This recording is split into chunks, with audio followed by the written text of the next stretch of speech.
Bom dia, turma. Hoje nós iremos falar na nossa aula de ciência sobre os problemas ambientais que assolam o nosso planeta. É causada principalmente pelo ser humano, quando ele busca melhoria nas condições de vida, e às vezes essa melhoria acaba que prejudicando o meio ambiente. E quando a gente fala de problemas ambientais, a gente está falando das agressões realizadas pelo homem ao meio ambiente. E essas agressões elas vêm de ordem política, cultural e econômica. Então é tudo a questão de interesses. E há muito tempo, né, esses problemas ambientais, principalmente no Brasil, vem com uma constante destruição das nossas reservas florestais. Mesmo havendo denúncias, mesmo com denúncias, é um motivo de grande preocupação. Então, conhecendo os elementos que compõem o ambiente e a maneira como elas se relacionam, pode ser adotado várias medidas de preservação. Mas para preservar essa biodiversidade, é preciso que a gente tenha uma conscientização efetiva e responsável.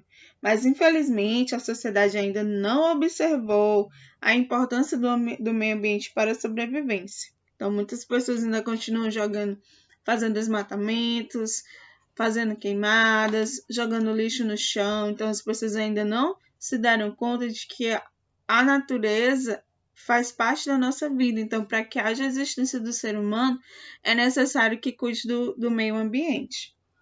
Então, o grande dilema das sociedades modernas é conciliar o desenvolvimento tecnológico, que o ser humano sempre está aí aumentando a questão da tecnologia, e a carência, né, e há uma carência cada vez maior de recursos naturais.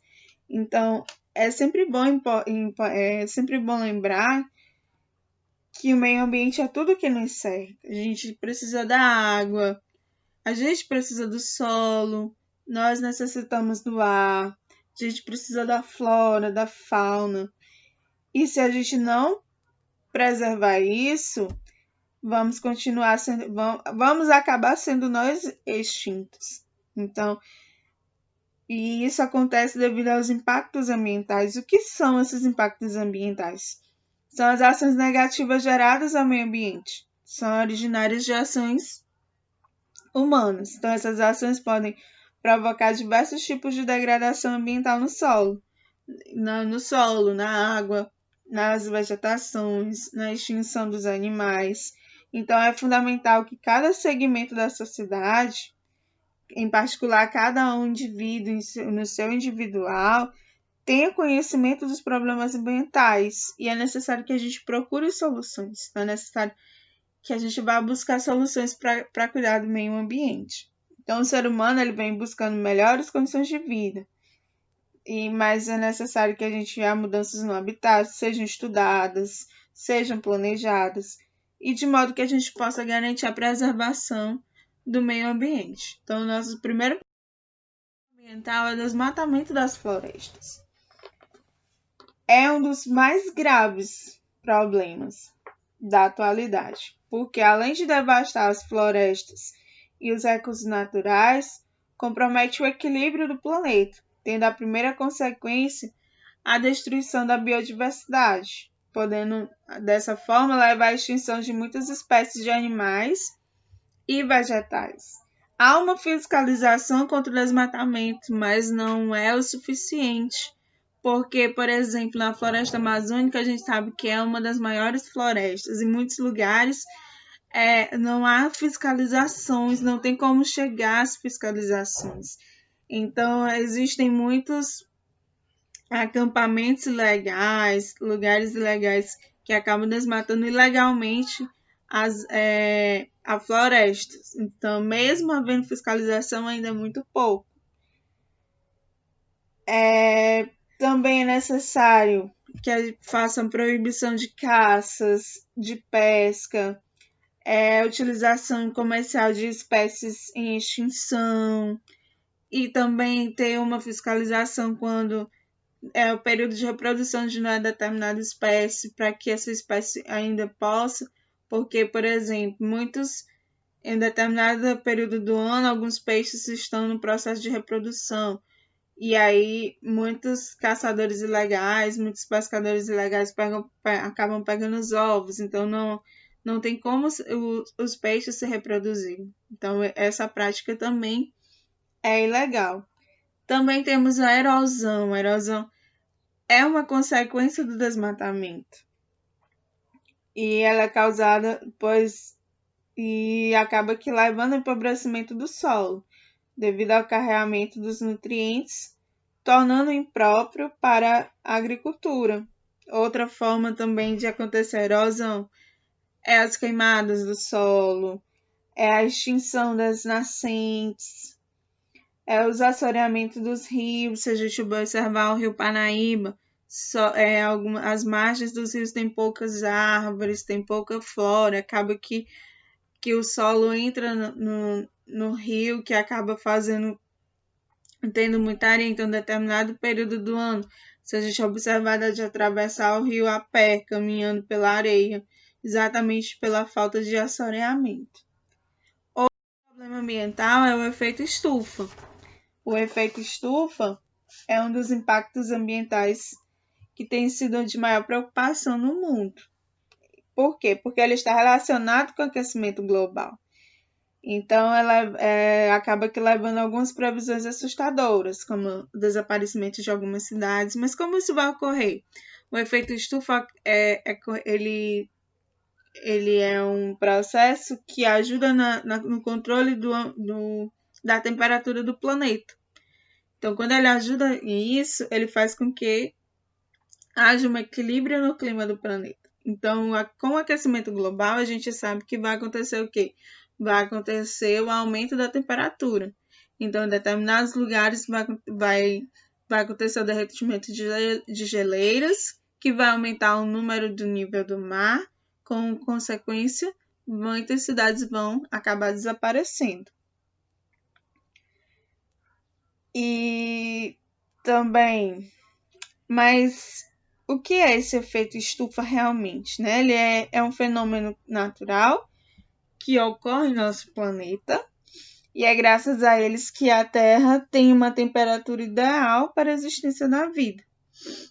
Mas o grande problema está no aumento do efeito estufa, ou seja, do calor da Terra. Há um desequilíbrio na composição atmosférica, e ele é provocado por grande quantidade de gases, que têm a capacidade de absorver calor, como é o caso principalmente do dióxido de carbono. As queimadas liberam na atmosfera também gases que poluem ar e prejudicam a saúde dos seres vivos.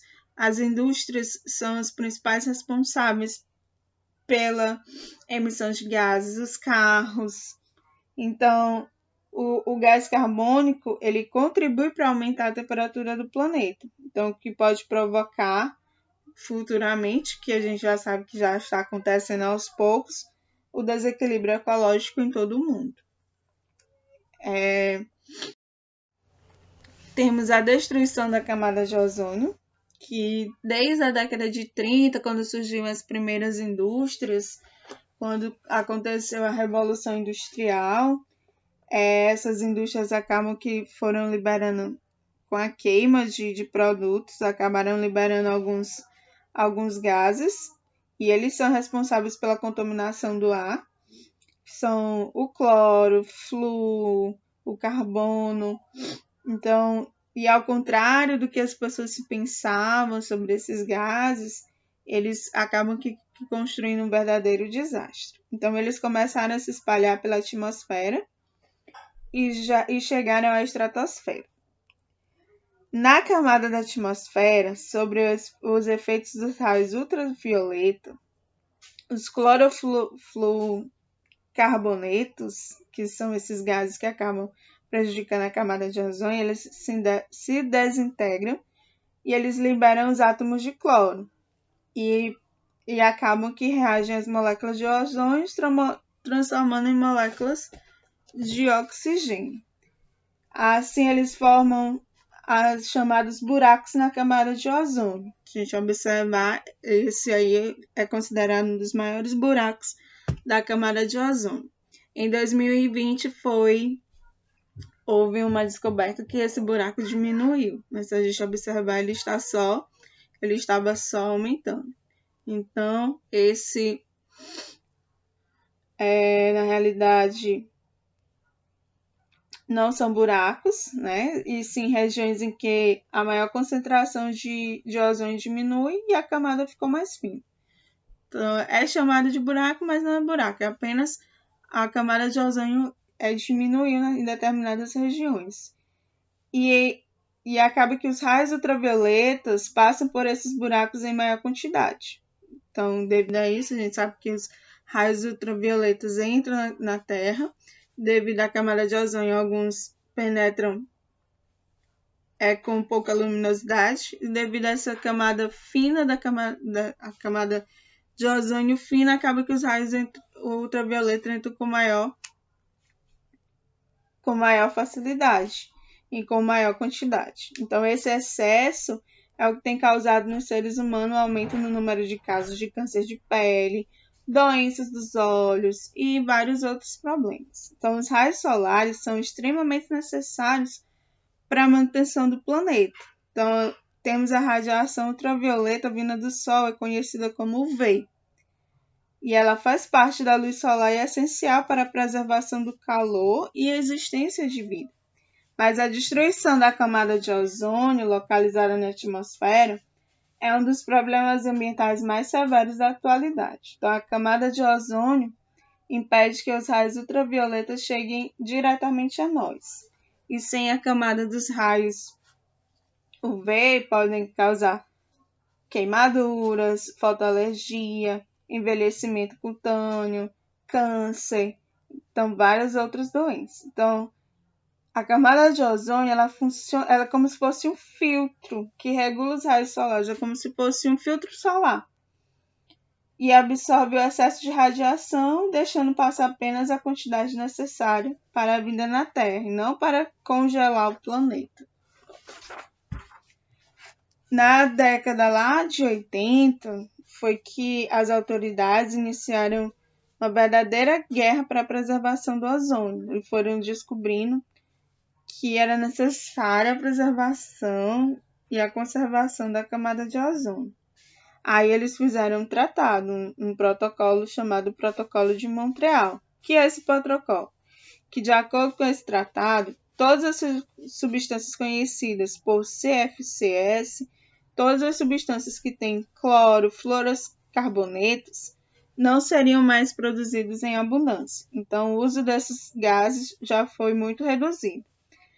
Onde é que a gente encontra isso? Em aerossóis, nos freezers, na refrigeração, aquelas geladeiras e freezers bem antigos a gente encontrava.